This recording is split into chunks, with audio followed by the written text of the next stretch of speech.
कैसे है मोर दुलरुआ? ठीक है ना?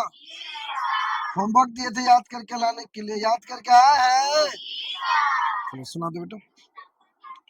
बताओ बेटा, संवहन किसे कहते हैं? जल, खनिज और भोजन का पौधों के विभिन्न अंग तक पहुंचने की प्रक्रिया को संवहन कहते हैं। सही बात है बेटा, ताली बजाओ।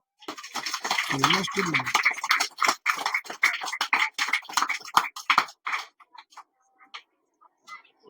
बताना मोर दुलरुआ, पौधे में जल का संवहन कौन सा ऊतक करता है? जाइलम ऊतक जल का संवहन करता है। सही बात है बाबू। चलिए नेक्स्ट बेटा। पौधे में भोजन का संवहन कौन सा ऊतक करता है? फ्लोएम ऊतक भोजन का संवहन करता है। सही बात है बाबू। चलिए नेक्स्ट कीजिए। पौधे में जल और खनिजों का अवशोषण कहाँ से होता है?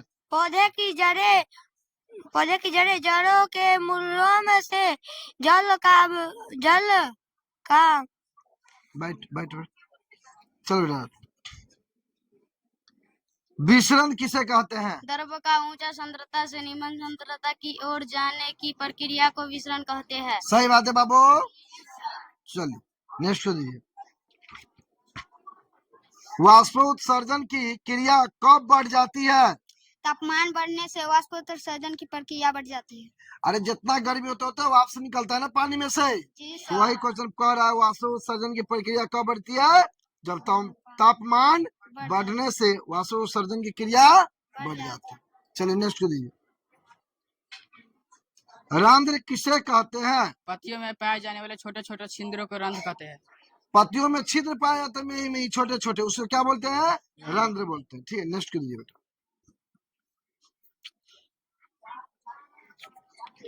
दिन और रात में वाष्पोत्सर्जन की दर पर क्या प्रभाव पड़ता है? दिन में रंध्र खुल जाते हैं जिससे वाष्पोत्सर्जन की क्रिया बढ़ जाते हैं, जबकि रात में यह कम हो जाती है। दिन में रंध्र क्या होता है? खुल जाता है, वाष्पोत्सर्जन क्रिया क्या होता है? बढ़ जाती है, जबकि रात में यह क्या होता है? कम होता है ना। चलिए नेक्स्ट कीजिए।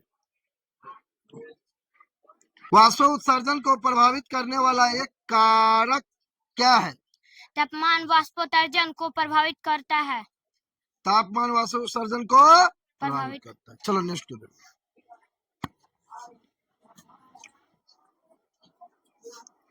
पौधों में वाष्पोत्सर्जन का महत्व क्या है?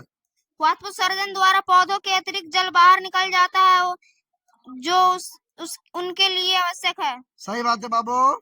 चलिए नेक्स्ट कीजिए। बताइए मोरदुलरुआ, पौधे में जल का संवहन कैसे होता है? जड़ों के जाइलम ऊतक के माध्यम से जल का संवहन पौधे में अन्य अंग तक होता है। सही बात है बाबू। चलिए नेक्स्ट कीजिए।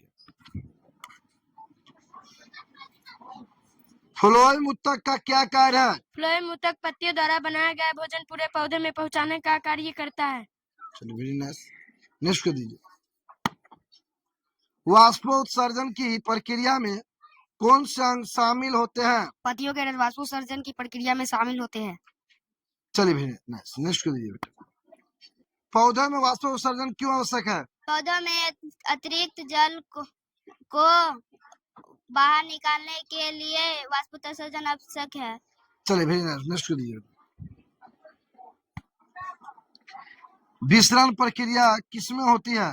पौधों में जल और खनिजों का संवहन विसरण प्रक्रिया द्वारा होता है। पौधों में जल और खनिजों का संवहन विसरण प्रक्रिया द्वारा होता है। Very nice. नेक्स्ट करिए।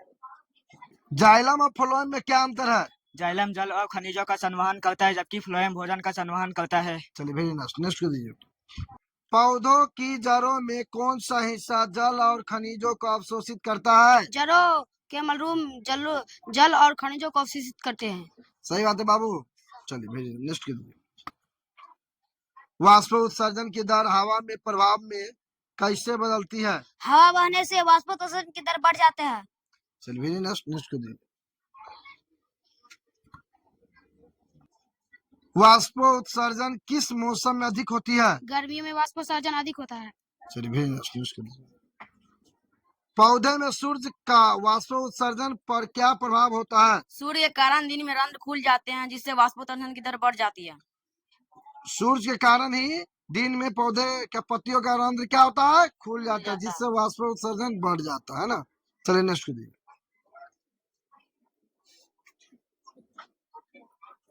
पौधे के किस अंग में भोजन का निर्माण होता है?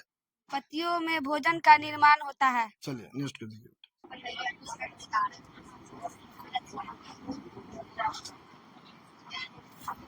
बताइए मोर दुलरुआ, वाष्प उत्सर्जन का कार्य किसके द्वारा होता है? वाष्पोत्सर्जन का कार्य रंध्र द्वारा होता है। पत्तियों के में जो छिद्र रहता है उसको क्या बोलते हैं? रंध्र, उसी द्वारा होता है। वेरी नाइस, नेक्स्ट कीजिए। पौधे में जड़ का क्या मुख्य कार्य है? जड़ों का मुख्य कार्य जल और खनिजों का अवशोषण करना है। समझे बाबू? चलिए नेक्स्ट कीजिए। पौधे में तापमान बढ़ने के लिए किस क्रिया में तेजी आती है? तापमान बढ़ने से वाष्प उत्सर्जन की क्रिया में तेजी आती है। सही बात है बाबू बेटा। चलिए नेक्स्ट कीजिए। पौधे में जल और खनिजों का संवहन किस ऊतक के द्वारा होता है? जाइलम। दीजिए नेक्स्ट कीजिए। बताओ बेटा मोर दुलरुआ, पौधे में भोजन का संवहन किस ऊतक के द्वारा होता है? फ्लोएम। चलिए वेरी नाइस, नेक्स्ट कीजिए। पौधे में जल का अवशोषण किसके द्वारा होता है? मूलरोम। चलिए वेरी नाइस, नेक्स्ट कीजिए। वाष्प उत्सर्जन किसके द्वारा होता है? पत्तियों के रंध्र। वेरी नाइस, नेक्स्ट कीजिए। वाष्प उत्सर्जन की दर किस मौसम में बढ़ जाती है? गर्मी।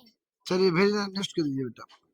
बताओ बेटा वाष्प उत्सर्जन की क्रिया किस प्रकार के छिद्रों के द्वारा होता है? रंध्र। वेरी नाइस, नेक्स्ट कीजिए बेटा। पौधे में जल और खनिज का परिवहन किस विधि से होता है? विसरण। वेरी नाइस, नेक्स्ट कीजिए बेटा। वाष्प उत्सर्जन की दर किस स्थिति में कम हो जाती है? रात में। वेरी नाइस, नेक्स्ट कीजिए बेटा। जाइलम और फ्लोएम ऊतक किसके लिए आवश्यक है? संवहन। संवहन। वेरी नाइस, नेक्स्ट कीजिए बेटा। पौधों में वाष्प उत्सर्जन को प्रभावित करने वाला कौन सा कारक नहीं है? उर्वरक। उर्वरक। वेरी नाइस, नेक्स्ट कीजिए बेटा। बताना बाबू, पौधे में जल के रूप में उत्सर्जन किस प्रक्रिया द्वारा होता है? वाष्पोत्सर्जन। वाष्प उत्सर्जन। वेरी नाइस, नेक्स्ट कीजिए बेटा। पौधों में वाष्प उत्सर्जन के कारण कौन सी क्रिया आवश्यक होती है? जल का अवशोषण। वेरी नाइस, नेक्स्ट कीजिए बेटा। वाष्प उत्सर्जन की दर दिन में क्यों बढ़ जाती है? सूर्य के कारण। वेरी नाइस, नेक्स्ट कीजिए बेटा। पौधों में संवहन की प्रक्रिया किस ऊतक के माध्यम से होती है? जाइलम और फ्लोएम। वेरी नाइस, नेक्स्ट कीजिए बेटा। पौधों में वाष्प उत्सर्जन किसके माध्यम से नियंत्रित होता है? रंध्र। वेरी नाइस, नेक्स्ट कीजिए बेटा। चला बेटा बताओ, बताना बेटा। पौधों में जल और खनिजों का संवहन किस ऊतक के द्वारा होता है? जाइलम। वेरी नाइस, नेक्स्ट कीजिए बेटा। पौधों में भोजन का संवहन किस ऊतक के द्वारा होता है? फ्लोएम। फ्लोएम। ठीक है, नेक्स्ट कीजिए बेटा। पौधों में जल का अवशोषण किसके द्वारा होता है? मूलरोम। सही ना, वेरी नाइस। ताली बजाओ बेटा, ताली रुकना नहीं चाहिए।